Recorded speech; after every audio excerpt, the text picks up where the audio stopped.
फलस्तीन। मेरे पाकिस्तानियों, कल मैं FIA की इन्वेस्टिगेशन साइफर के ऊपर जो हो रही है उसमें मैं कल शिरकत कर रहा हूँ और मैं सारा वक्त जिस तरह मैंने आपको कहा तैयार होता हूँ जेल जाने की, क्योंकि जो मिनिस्टर इंटीरियर का राना सनाउल्लाह है जिसके नीचे FIA है, वो तो पहले कह बैठा कि इमरान खान को जेल में डालेंगे हम ये साइफर के ऊपर।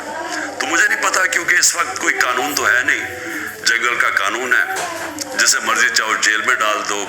बेचारे कितने लोग हमारे औरतें जेलों में पड़े हुए हैं, कोई पूछने वाला नहीं है उनके। वो अब जाते हैं अदालतों में, वो फिर वापस आ जाते हैं कि वो केस नहीं सुनते।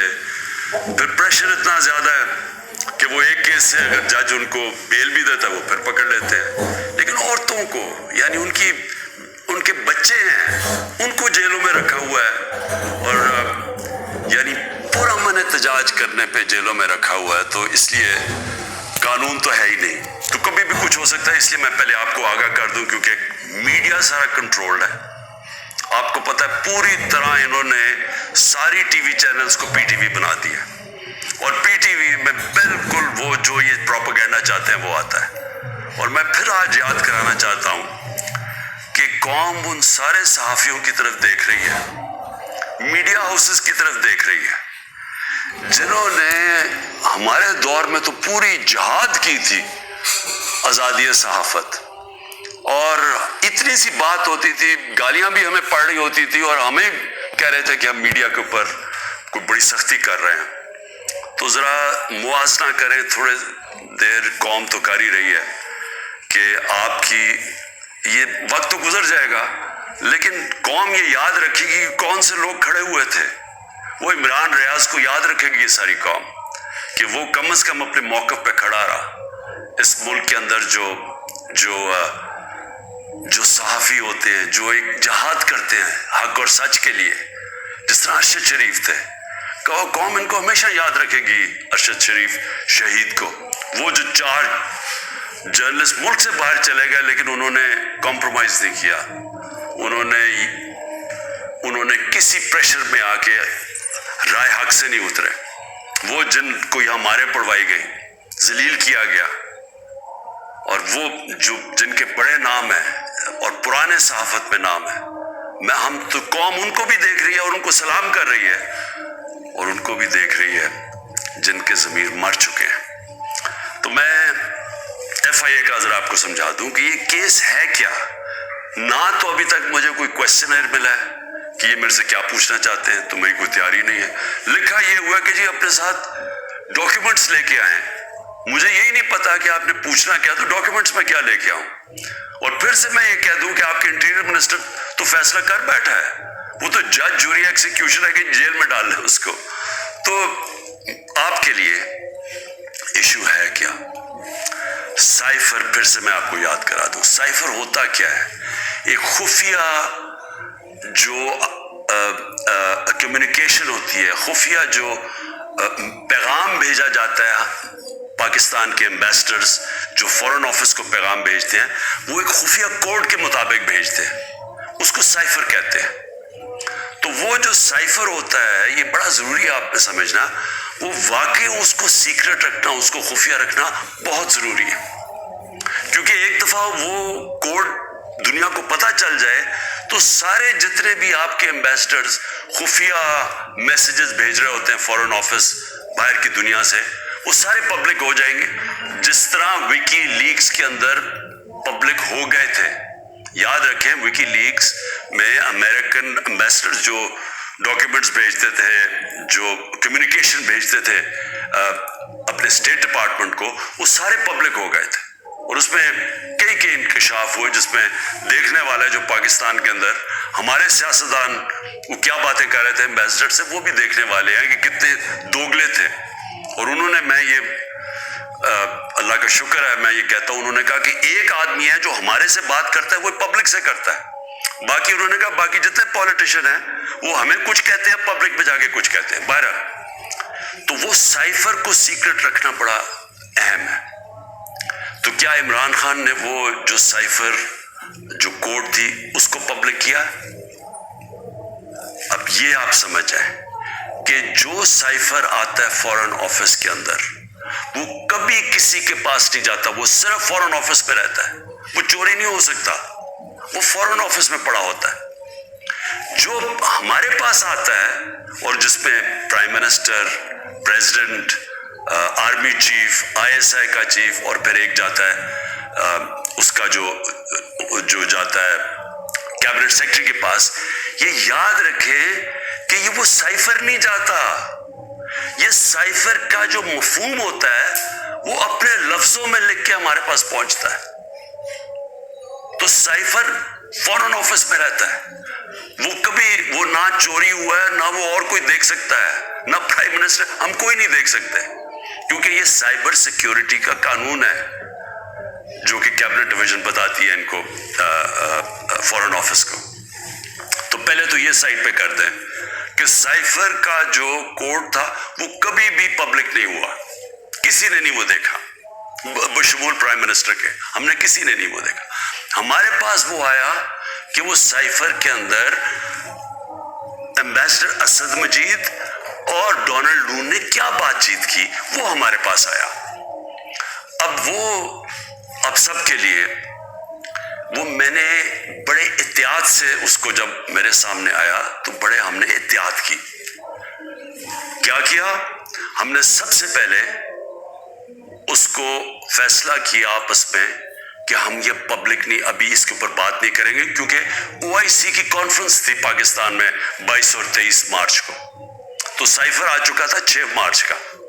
ہم نے اس کانفرنس کی وجہ سے ہم چپ کر کے بیٹھے رہے کیونکہ باہر سے منسٹر آ رہے ہیں اور شور میں جاتا ہے اس کا، تو ہم نے کہا ملک کو نقصان پہنچے گا۔ حالانکہ جو سائفر کے اندر چیزیں ہیں وہ میں آپ کو بتاؤں، اس سے بڑا نقصان ملک کو کیا پہنچنا تھا کہ پوری سازش ہوئی گورنمنٹ گرانے کی، رجیم چینج کی۔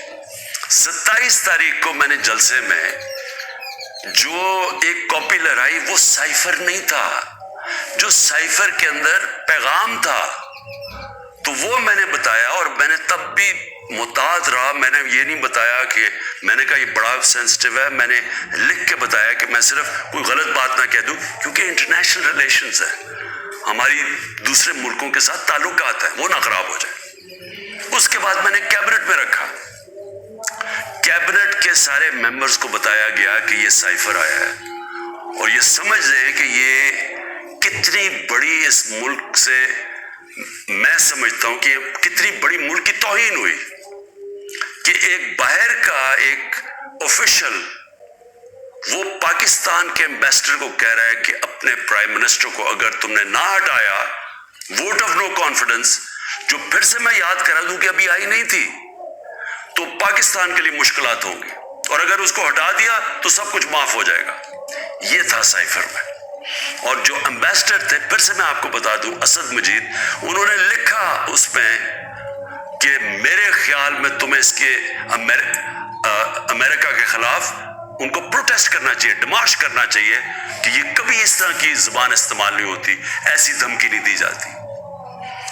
میں پہلے کیبنٹ میں رکھتا ہوں، پھر 28 مارچ کو نیشنل سیکیورٹی کاؤنسل میں رکھتا ہوں، اور وہ نیشنل سیکیورٹی کاؤنسل میں سارے سروس چیف ہوتے ہیں، جنرل باجوہ تھے وہاں، ایئر چیف تھے ادھر، نیوی کے چیف تھے، جوائنٹ چیف آف سٹاف تھے، ہمارے ساری کیبنٹ کے سینئر ممبرز تھے، فورن آفس کے سیکرٹری بیٹھے ہوئے تھے، اور اس میں کیا فیصلہ ہوتا ہے کہ ہمیں جس طرح ایمبیسڈر اسد مجید نے ریکمینڈ کیا، ہمیں ڈمانڈ کرنا چاہیے، ہمیں امریکہ کو پروٹیسٹ کرنا چاہیے کہ یہ آپ نے ہمارے اندرونی معاملات میں مداخلت کی۔ تو جب وہ اس میں آ گیا ایشین سیکیورٹی کاؤنسل میں اور ڈیمارش کر دی, تو جو اس کی جو سائفر کے اندر چیزیں لکھی ہوئی تو وہ تو پبلک ہو گئی, کیونکہ جب آپ نے پبلک ایک سٹیٹمنٹ دے دی کہ کہہ دیا کہ ہم نے ان کی اس کی کیا, تو وہ تو سیکرٹ تو نہ رہا وہ, کیونکہ ڈیمارش نے آپ نے کس پہ, تو یہ چیزیں سامنے آ گئی نیشنل سیکورٹی کاؤنسل میں اور کیبنٹ میں بھی ڈسکس ہو گئی. اس کے بعد پارلیمنٹ کے اندر ہم نے ان کیمرہ سارے اپوزیشن لیڈرز کو بلایا کہ آپ کو پتا ہونا چاہیے کہ کس طرح کی پاکستان میں توہین ہوئی. सारे ऑपोजिशन लीडर्स ने मना कर दिया जाने का, क्योंकि ये सारे हिस्सा थे इस साजिश के। मैं कोशिश कर रहा हूं कि सारे मुल्क को बताओ कि कौम की कितनी तौहीन हुई है, ये मना कर देते हैं। फिर पार्लियामेंट से जो स्पीकर होते हैं वो चीफ जस्टिस ऑफ पाकिस्तान को भेजते हैं, और मैं भी उन्हें कहता हूं कि इसके ऊपर इंक्वायरी करें कि ये जो मुदाखलत हुई है इसके अंदर पता तो चले कि ये हुआ क्या, कितनी बड़ी साजिश हुई है कि सिटी गवर्नमेंट के ऊपर, इलेक्टेड प्राइम मिनिस्टर के ऊपर धमकी मिलती है, और फिर उसके गवर्नमेंट गिराने की पूरी तैयारियां शुरू हो जाती हैं, लोग भागना शुरू हो जाते हैं, एलाइज चले जाते हैं। और ये पैगाम किसको था? मुझे तो पता था पैगाम किसको है, जनरल बाजवा के लिए पैगाम दिया गया था, क्योंकि उसी के पास पावर थी ना गवर्नमेंट गिराने की, बाकी तो कोई प्राइम मिनिस्टर को नहीं हटा सकता था। तो उसके बाद जब ये, और फिर कैबिनेट के अंदर हमने इसको डिक्लासिफाई भी कर दिया, तो मुझे अभी तक ये नहीं समझ आ रही कि FIA चाहती क्या है। कि जब साइफर तो सेफ, जिस तरह सनाउल्लाह ने कहा, वो फॉरेन ऑफिस में पड़ा है, वो तो उसके तो किसी को पता ही नहीं है जो साइफर की कोड है। हमारे पास जो जिसको पैराफ्रेज कहते हैं अंग्रेजी में लफ्ज, हमारे पास जो आता है वो तो उसका मफहूम आया था, और वो जाके नेशनल सिक्योरिटी काउंसिल और कैबिनेट पे जब रखा और बाद में डिक्लासिफाई भी कर दिया, तो वो तो फिर एक सीक्रेट डॉक्यूमेंट नहीं रहा। अब असल चीज पे आ जाए कि क्या किसी मुल्क में कोई बता सकता है, हमारा तो 25 करोड़ की आबादी है, किसी 50 लाख की आबादी, छोटे छोटे न्यूजीलैंड जैसे शहर, छोटे से यानी मुल्क, और कितने हैं ऐसे, हॉलैंड है, छोटे छोटे शहर है, थोड़ी छोटी छोटी आबादी है। कोई तसव्वुर कर सकता है कि किसी मुल्क से, अमेरिका का कोई भी जिस तरह ऑफिशियल, वो जाके उसके एम्बेसडर को कहे कि अपने प्राइम मिनिस्टर को गिरा दो, नहीं तो हम तुम्हें ये कर देंगे। जब अमेरिका ने रजीम चेंज किया पहले, तो जो खुद ही इनके CIA के और MI6 के जो पेपर्स डिक्लासिफाई हुए हैं, उनमें क्या चीज निकली? मुसद्दक की गवर्नमेंट गिराई गई, रजीम चेंज किया गया 1950 की दिहाई में, तो वो तो कोई साइफर नहीं भेजा वहां, वो तो कोई एम्बेसडर से पैगाम नहीं भेजा, वो तो पहले पूरी साजिश की गई, ऑपोजिशन के साथ मिलके, मीडिया के साथ मीडिया में पैसा चला, पहले उसको बुरा भला कहा गया, और फिर उनके आर्मी चीफ के जरिए उसकी गवर्नमेंट गिरा दी, और फिर दूसरी 70 की दिहाई में चिली के अंदर प्रेसिडेंट एलेंदा को गिराया गया, और वो भी किसी ने साइफर नहीं भेजा, उन्होंने उनके आर्मी चीफ के जरिए उसकी गवर्नमेंट गिरा दी, कू कर दिया। तो जब रिजीम चेंज साउथ अमेरिका में भी होता है, तो इस तरह तो फिर भी नहीं होता कि पहले वो कोई एम्बेसडर से धमकी दी जाए। तो मैं आखिर में ये कहना चाहता हूं अपनी कौम से कि देखें, ये कोशिशें सारी हो रही हैं किसी ना किसी तरह इमरान खान को रास्ते से हटाने की। ये पूरी हर चीज के पता नहीं 180 केसेस हैं, और एक और वारंट भी निकला ही है। इलेक्शन कमीशन की तौहीन हो गई, ये दुनिया में आपने नहीं कभी सुना। अदालतों की तो तौहीन होती है, इलेक्शन कमीशन की तौहीन होने वारंट निकला है।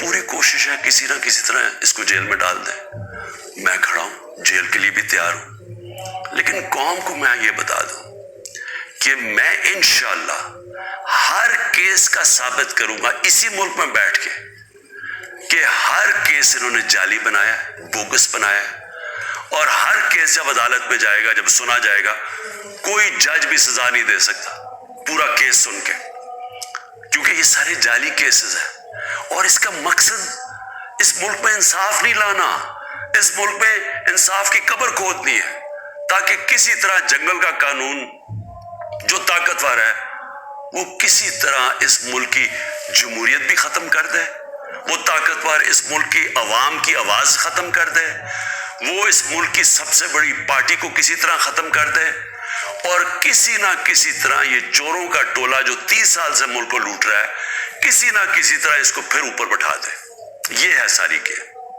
पाकिस्तान जिंदाबाद।